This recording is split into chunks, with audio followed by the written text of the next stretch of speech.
সংবিধান অনুযায়ী সংসদের সর্বশেষ যে স্পিকার তিনি পড়ান।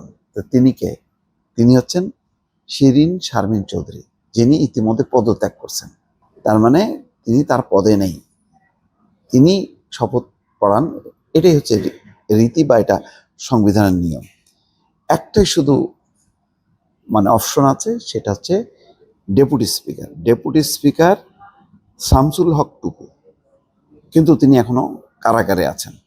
আর শিরিন শারমিন চৌধুরী 2রা সেপ্টেম্বর 2024, গত বছর 2রা সেপ্টেম্বর তিনি পদত্যাগ করেন। আর ডেপুটি স্পিকার শামসুল হক টুকু এখন কারাগারে আছেন, তিনি এখনো পদত্যাগ করেননি। সংবিধানের 74(6) অনুচ্ছেদ অনুযায়ী নতুন স্পিকার কার্যভার গ্রহণ না করা পর্যন্ত আগের সংসদের স্পিকার বা ডেপুটি স্পিকার নিজ পদে বহাল আছেন বলে গণ্য হবেন। এই অবস্থায় শপথ পড়ানোর জন্য সংসদ সচিবালয় উপযুক্ত ব্যক্তির খোঁজার উদ্যোগ আইনি প্রশ্নের জন্ম দিয়েছে।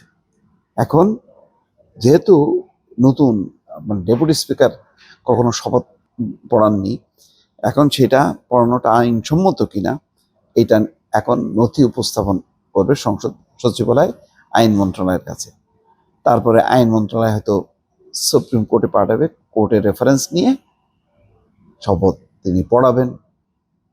আর যদি তিনি শপথ পড়াতে না পারেন, তিনি যদি কারাগারেই থাকেন, তাহলে বিকল্প কি সেটাও ঠিক করা হবে। তার মানে হচ্ছে নতুন এমপিদের কে শপথ পড়াবেন সেটা এখনো নির্দিষ্ট না।